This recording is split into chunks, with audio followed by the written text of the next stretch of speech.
Declaro abierto el segundo debate del proyecto de ley 733, por el cual se restablece la vigencia del literal B, numeral 2 del artículo 86 del Código Judicial.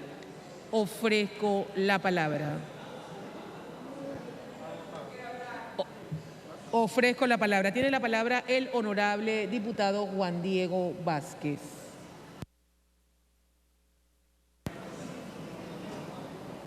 Gracias, señora Presidente. Señora Presidente, me duele y me incomoda, la verdad, en este caso en particular, haber acertado en cuanto a las siniestras intenciones de la persona que ha propuesto este proyecto de ley que hoy discutimos en segundo debate. Ayer yo advertí en la Comisión de Gobierno que esto se iba a discutir hoy en segundo debate. Y quiero dejarle claro al Pleno y al país que este proyecto va a recibir 3 debates en 3 días, con una diferencia inferior a 24 horas. Sí, la ley lo permite, pero una discusión de esta naturaleza no es seria. Y voy a decir por qué no es seria. Y esto debe importarnos a todos, colegas.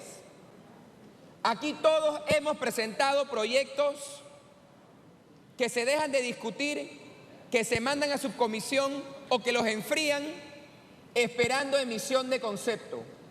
Queremos saber qué dice el órgano judicial, queremos saber qué dice el ministerio tal, queremos saber qué dice la Cámara de Comercio, queremos saber quién dice no sé quién. Este proyecto de ley no tiene una sola emisión de concepto. Y encima de que no tiene una sola emisión de concepto, es un proyecto de ley presentado con la base de una premisa irresponsable. Irresponsable.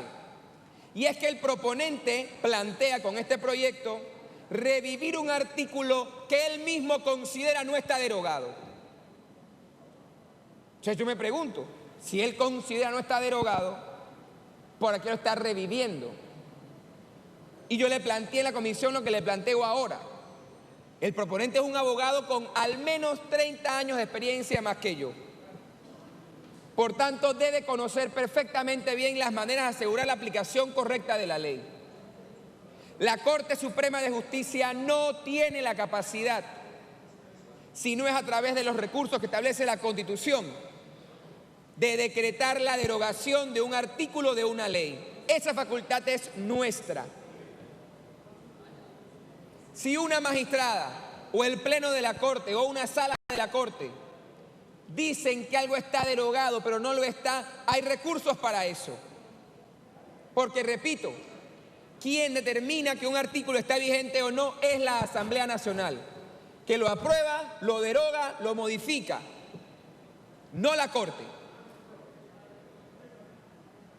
Y que el proponente diga que es que sí está, pero no está, pero tal vez está, nos lleva a nosotros a debatir un proyecto de ley irresponsable.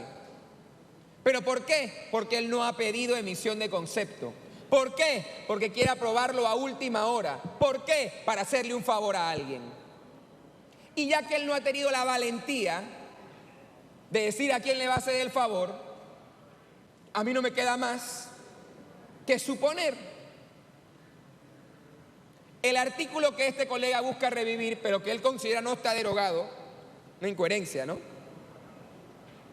Es un artículo que habla de la competencia que ostenta el Pleno de la Corte Suprema de Justicia para investigar las faltas y delitos de una serie de funcionarios de alta jerarquía. El Código de Procedimiento Penal vigente, Ley 63 de 2008, establece con toda claridad la competencia en materia penal del Pleno de la Corte a estos mismos funcionarios. O sea que eso no es lo que le importa a él. Lo que le importa a él es que el Pleno de la Corte investigue las faltas de estos altos funcionarios. ¿Qué altos funcionarios? Ministros de Estado. ¿Por qué?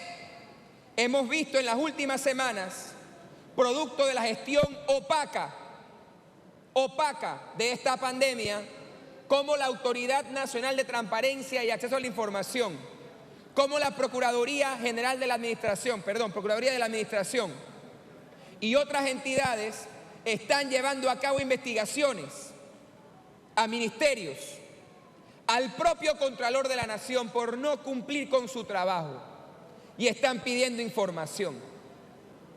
Y el temor, por supuesto, es que esos ministros de Estado que no quieren rendir cuenta, no quieren que una directora o un director de ANTAI pueda decirles: ministro, le suspendo el salario, ministro, entregue la información. Y quieren llevar el proceso a un proceso burocrático, complejo en la Corte. En una Corte que además desde el 2 de enero va a controlar el PRD. Porque eso es lo que quiere este diputado, regresarnos a la dictadura. Y trae estos proyectos de ley en el que no sabemos si está muerto un artículo, pero lo vamos a revivir, pues. Jugando con nuestra facultad, jugando con el procedimiento, jugando con el imperio de la ley. Porque es lo que le conviene, porque es lo que quiere, porque es lo que plantea. Mantener en impunidad a los ministros de Estado. Crear fueros y privilegios. Yo, diputado de la Nación, me siento con la total tranquilidad de que cualquier entidad que tenga facultad de investigar por faltas a los funcionarios me investigue. La ANTAI, quien tenga que investigarme, que lo haga y rendiré cuentas. ¿Por qué este diputado entonces plantea un artículo en el que sea el Pleno de la Corte quien lo haga? ¿Cuál es el miedo a rendir cuentas? ¿Cuál es la necesidad de crear más fueros y más privilegios? ¿Por qué no discutir? Porque esa es la discusión. Él les va a decir ahora que el fallo de la Corte y que un fallo dice una cosa y que un fallo diga otra cosa. Yo quiero que él me explique por qué él siente que las faltas de estos funcionarios tienen que ser investigadas por el Pleno. Eso es lo que quiero que me explique. Que me explique la necesidad de crear fueros y jurisdicciones distintas para los ministros de Estado. ¿O es que lo que quiere es proteger al ministro de la Presidencia y vicepresidente de la República, que tiene una deuda enorme con este país en información y quiere que sea un pleno de la Corte que ellos controlan quien lo investigue, que va a ser lo mismo no investigar nada? Este proyecto plantea una irresponsabilidad en forma y en fondo. Plantea la supervivencia de fueros y privilegios, contrario a lo que nuestra Constitución en espíritu establece, que es que todos seamos medidos por la misma vara y que el imperio de la ley, como el presidente prometió en campaña, pero bueno, él dijo muchas cosas en campaña y ahora a él no le importa, pero como el presidente prometió en campaña, nadie esté por encima de la ley. Yo quiero escuchar, primero, cómo se plantea que un artículo que él considera no derogado, aquí lo vamos a revivir. Él dice una cosa, piensa otra cosa y hace otra distinta. Que nos lo explique. Segundo, quisiera una explicación de la necesidad de esa norma. ¿Por qué necesitamos crear jurisdicciones especiales para investigaciones administrativas, para faltas administrativas? ¿Cuál es el temor? Los ministros de Estado, el Contralor General de la República, los miembros de esta Asamblea, los magistrados del Tribunal Electoral, todos debemos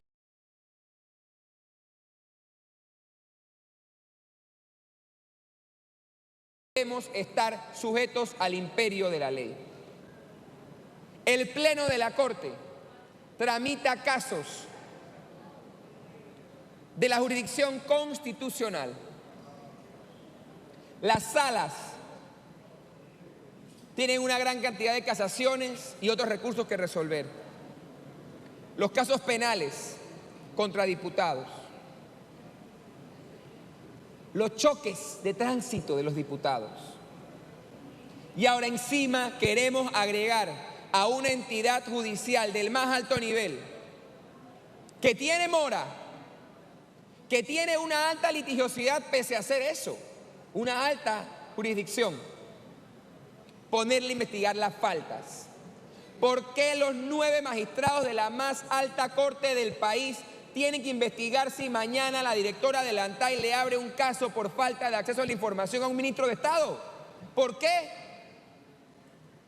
Que rindan cuentas, igual que lo hace cualquier funcionario. Pero este diputado que ha presentado este proyecto, incoherente e irresponsablemente, lo que plantea es seguir separando los mundos. El mundo en el que él se siente parte de una élite política que no lo pueden investigar, que no lo pueden tocar, porque es parte del grupo que no ha tenido ni la entereza de hacerle frente a las auditorías postelectorales del Tribunal Electoral, porque eso es lo que quieren. Estar al margen de la ley. Se sienten deidades. Se sienten deidades. Y quisiera yo entender si vamos a permitir que ese grupo que quiere estar por encima de la ley logre su cometido. Lo dije en la comisión y lo sostengo ahora. Mi voto es en contra de este proyecto. No solamente porque no ha podido demostrar que hay un artículo que quiere revivir que está derogado, porque no lo ha podido demostrar, porque no lo cree, incoherentemente, sino además porque el contenido del artículo, si estuviese derogado y hubiese que traerlo a la vida, no estoy de acuerdo con él. Porque uno, en cuanto a la jurisdicción penal, abunda, porque ya está regulado, y dos, en cuanto a las faltas administrativas, es crear fueros que nuestra Constitución no establece. Y es una irresponsabilidad enorme. Pero repito, en ese mundo vive él. En el mundo que como somos diputados, usted es ministro, estamos en la papa, nadie nos investiga, nadie nos toca, somos intocables. Pues yo no estoy de acuerdo. Y lo tengo que dejar claro, porque no es cualquier proyecto. Y lo digo hoy aquí. Veremos investigaciones administrativas caerse en la Corte por amparos de garantías de funcionarios de alta jerarquía sobre pretexto de esta ley. Oigan lo que digo hoy, porque esto pretende impedir investigaciones que están andando. Lo vamos a ver. Y él es cómplice de impedir la debida diligencia administrativa. Porque por supuesto, no tiene la entereza moral de asumir la responsabilidad del cargo que ocupa. Y se pone por encima de los ciudadanos por los que dice trabajar y a los que dice servir. Olvidando él que somos servidores y estamos aquí para servir, no para servirnos. Que explique entonces él por qué él quiere una jurisdicción para faltas administrativas distinta al resto de los funcionarios. Que lo explique. Que explique por qué siente que la mitad de su familia, que están en las planillas del Estado, en la Contraloría, en la Asamblea, en ANPIME, pueden ser investigadas por las instituciones. Pero él no puede. Los ministros no pueden. No estoy de acuerdo con la creación de fueros y privilegios. No estoy de acuerdo. Y quiero que él se levante aquí a explicar por qué crear ese fuero. Quiero que se levante a explicar, si él no está seguro que una ley está derogada, por qué propone revivirla. Y quisiera, pero sería pedir mucho, que tenga la valentía de decir a quién está protegiendo. Porque si no, veremos con el tiempo los fallos de la Corte basados en esta ley y nos daremos cuenta de la trampa. La misma trampa que lleva a cabo mientras negocia a las espaldas de esta asamblea y del pueblo con la mina, porque no sé quién lo nombró a él hablar por la asamblea, por mí no habla. Negociando para sus intereses, y mientras él acumula poder, acumula dietas, acumula dinero, no rinde cuentas y busca que otros tampoco rindan cuentas. Cobarde. Cobarde. Pero yo, presidente, lo dejo hasta ahí, porque creo que he planteado muy bien la necesidad de que esta ley sea o mejor discutida, esperar que opine de verdad el órgano judicial, esperar que opine el Procurador de la Nación, el Procurador de la Administración, el Contralor General de la República, esperar que nuestra Dirección de Estudios Jurídicos nos diga, oye, esto no está derogado o está derogado, pero no hacer cosas a la ligera, porque esa es la diferencia, ¿no? Hay quienes nos tomamos el trabajo en serio y hay quienes vienen cuando les conviene. Yo no falto. Y estoy aquí para debatir lo bueno, lo malo y lo feo. Y lamentablemente, esto es un proyecto de ley que no se puede defender. Y repito, ayer fue a primer debate, hace 2 días se prohijó, hoy está en segundo debate y mañana será aprobado en tercero. Excelente ejemplo, colega. Mientras aquí todos nosotros estamos esperando que se discutan cosas, entre otras por la excusa de que espérate, que falta que el ministro diga algo, falta que venga esta sociedad a decir esto, falta que emitan concepto, va para subcomisión. Pero cuando son proyectos con intereses siniestros y corruptos propuestos por personas cercanas al poder, se prohija hoy, va a primer debate mañana, a segundo en 2 días y a tercero en 3 días y será ley en 1 semana. Yo no me hago parte. Yo no me hago parte. Y gracias a Dios no tengo un solo proyecto en Comisión de Comercio, porque no me hace víctima ni cómplice de esos manejos opacos de la gestión legislativa. Eso que no les gusta lo estoy diciendo, pero no me pueden apagar el micrófono así. Gracias, presidente.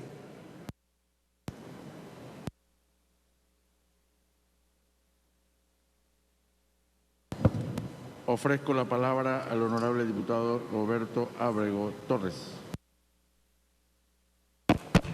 Gracias, señor presidente. Honorables colegas, señores de la prensa, pueblo panameño. La verdad que voy a hacer una abstracción de los comentarios vertidos por el diputado de San Miguelito al hacer imputaciones directas y le atribuye el calificativo irresponsable. Al revés, señor presidente, colegas. Él es irresponsable con el resto de los miembros de la Comisión de Gobierno, Justicia y Asuntos Constitucionales. Me refiero a que es irresponsable con quién, con la diputada Vallarino, con el diputado Hernán Delgado, con el diputado Carles, con el diputado Víctor Castillo, con el diputado Cristiano Adames, con el diputado Benicio Robinson, con la diputada Corina Cano. Y es irrespetuoso porque le está restando a ellos su responsabilidad como miembro de la Comisión de Gobierno, Justicia y Asuntos Constitucionales, su responsabilidad en la toma de decisiones, en la aprobación o no de proyectos que correspondan a esta Comisión de Gobierno. Entonces, en el caso particular mío, yo no me siento aludido porque la verdad, tengo que decirla, nadie puede afectar a otro porque quiere, de ningún debate, y menos centrar una defensa, un argumento en contra de un solo miembro de la Comisión de Gobierno, Justicia y Asuntos Constitucionales. La verdad es que yo me siento muy complacido de la responsabilidad que me atribuye el colega de San Miguelito. Pero eso es un solo voto. Un solo voto. Y para aprobar o improbar un proyecto se requieren por lo menos 5 votos. Él no ha hecho alusión a ningún compañero, colega de la comisión. Simplemente ha desconocido la voluntad de esos colegas. ¡Qué vergüenza! Y siento vergüenza ajena porque esa defensa realmente no es una defensa. Se ha focalizado únicamente a hacer juicio de valores personales. Y ese no es el concepto que nosotros queremos en esta asamblea. Aquí hay que debatir con capacidad, con voluntad, y no simplemente de que te voy a afectar por ser compañero y estoy en contra tuyo. Aquí, la asamblea, ¿cómo podemos negar nosotros el derecho?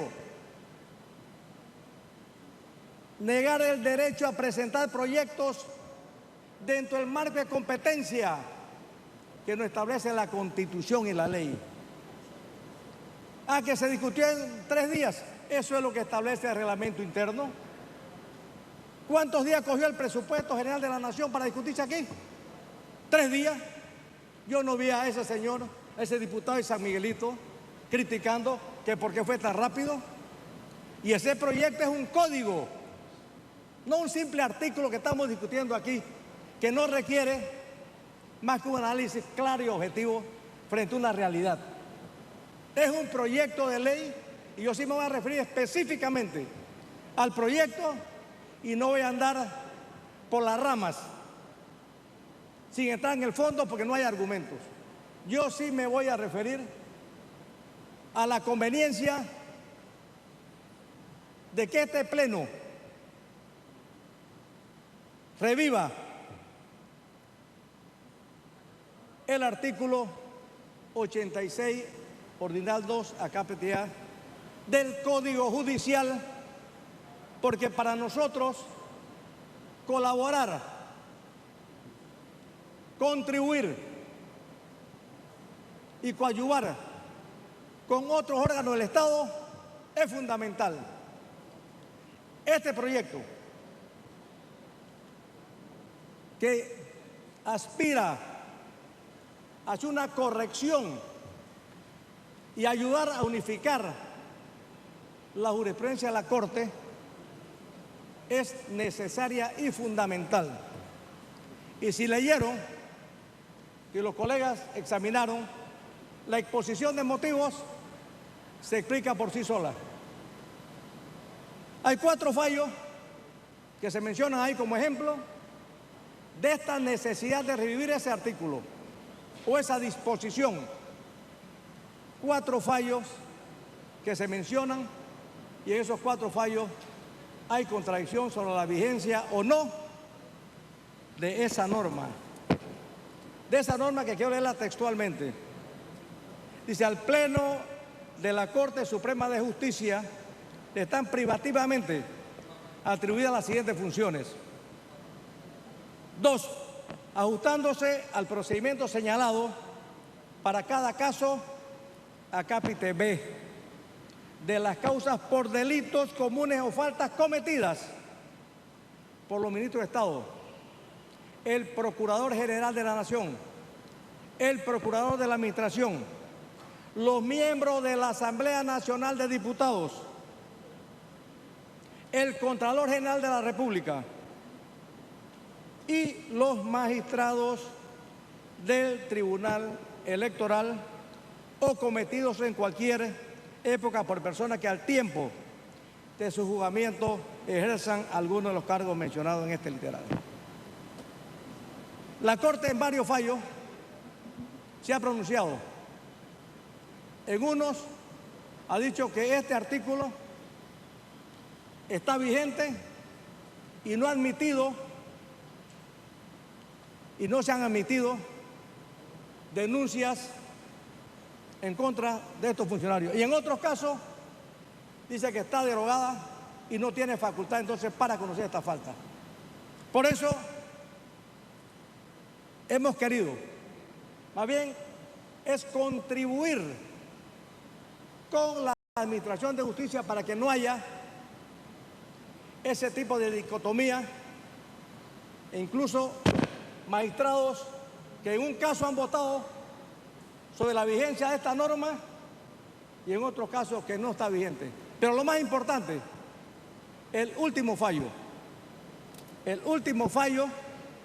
que es del 12 de julio de 2021, en un amparo de garantías constitucionales, donde dice claramente que esta disposición fue derogada por la Ley 63 de 28 de agosto del 2008, que adopta el Código de Procedimiento Penal, textualmente.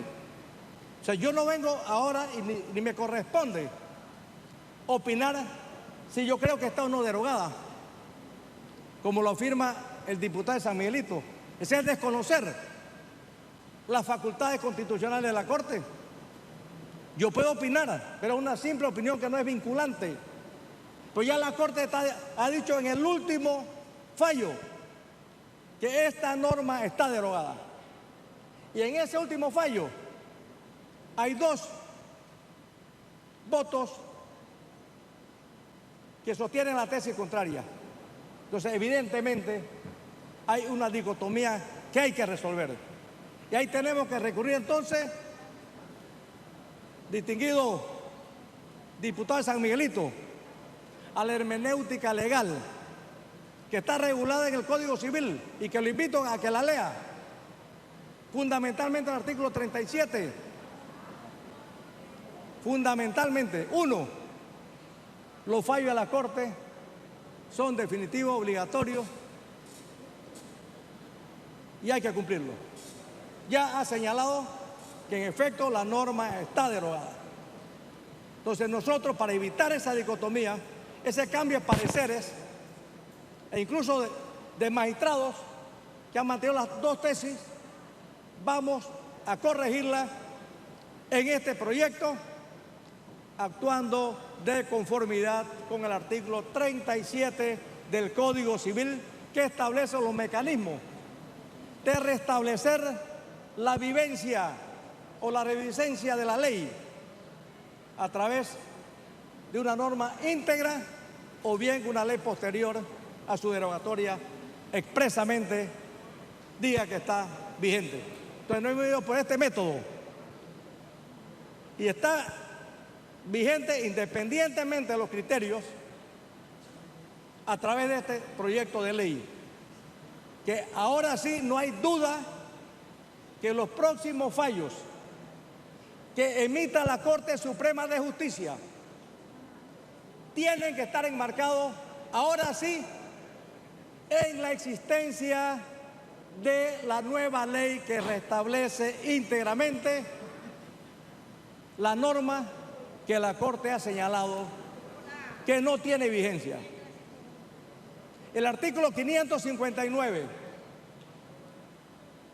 del Código de Procedimiento Penal, que es la ley 63 del 28 de noviembre del 2008, en el último artículo deroga íntegramente el título 3, el libro 3 del Código Judicial. Pero esa norma está en el 86, el artículo 86, corresponde al título 1 del Código Judicial y no fue derogada.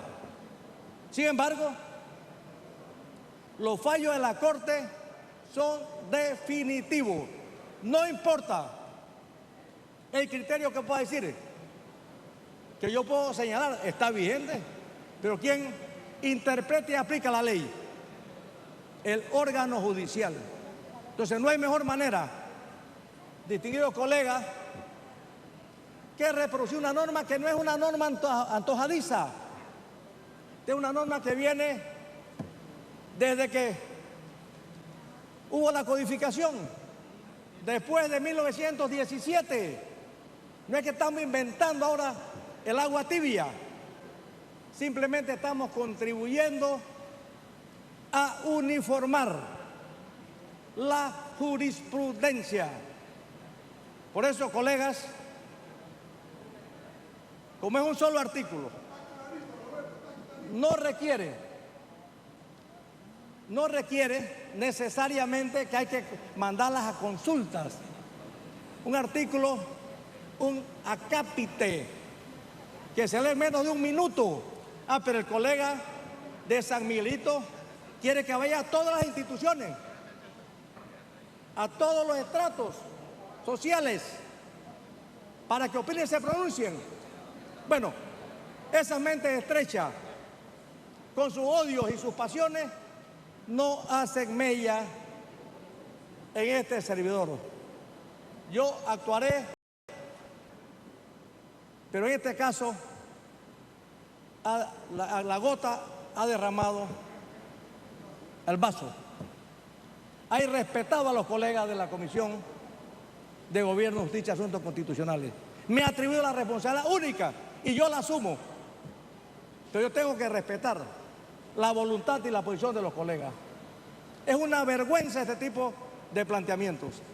Más allá del show mediático. Porque si se ha referido 5 minutos a la esencia de este proyecto, de los 25 o 30 que usó, fue mucho. Simplemente para alardear capacidades que no la hay. La verdad que yo le sugiero y le aconsejo, diputado de San Miguelito, que cambie de estrategia, porque si bien es cierto que es un tema para los medios, aquí está quedando muy mal. Aquí hay 71 diputados, cada uno con el mismo nivel de capacidad y competencia. No me puede atribuir a mí esa facultad omnipotente e imperial, si se quiere, de que Roberto Ábrego presentó este proyecto y por eso tiene esa ley de la República, desconociendo que en este proyecto solo hubo un voto en contra. Un voto de quien vota por votar siempre en contra. Nada más. Por eso, honorables colegas, este es un proyecto de ley que viene, reitero, a corregir y a llenar un vacío jurídico que ni siquiera la Corte con su fallo ha podido resolver. Aquí le está dando la respuesta y por eso, respetuosamente, distinguido colega, le solicito su aprobación en segundo y tercer debate. Gracias, presidente.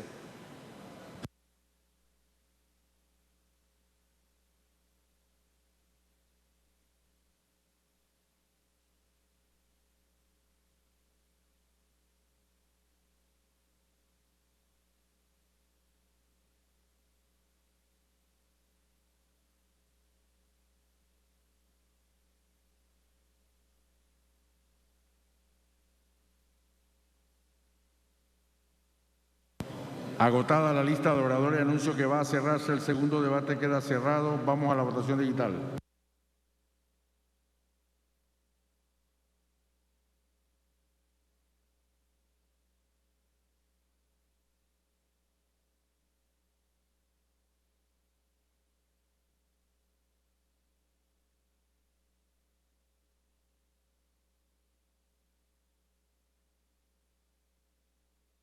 Fábrica de leyes. Correcto. Y la Corte es la custodia principalmente de la ilegalidad, pero también la custodia de la Constitución.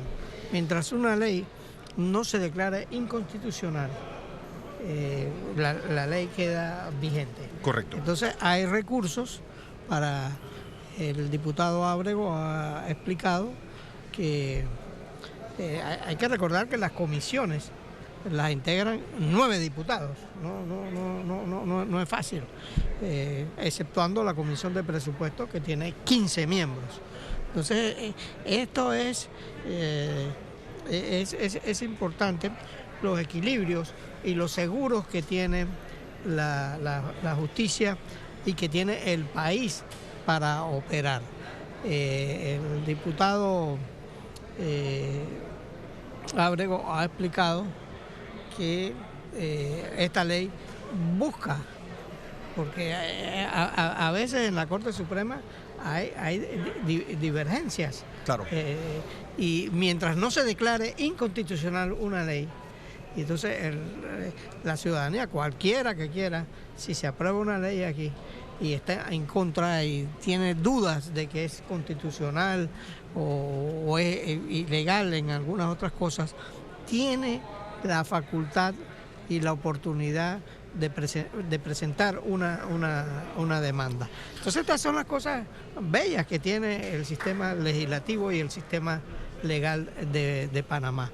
El Ejecutivo propone leyes, pero la Asamblea también puede proponer una ley, y en este caso esta ley sale de la propia Asamblea. Pienso yo, Rubén, que este es un proyecto que se requiere un conocimiento mínimo, básico, para poder entender, porque pues trata de temas relacionados al Código Judicial. Claro. Entonces, el Código Judicial es el código de procedimiento de muchas cosas, ¿no? Para sancionar, ¿no? A quienes cometan algún tipo de delito. Entonces, el contenido y el objetivo de este proyecto, según plasmado o se encuentra plasmado en el informe que emite la propia Comisión de Gobierno y Justicia y Asuntos Constitucionales, dice que está compuesto por 3 artículos, cuyo objetivo es restablecer la vigencia del literal B, numeral 2 del artículo 86 del Código Judicial.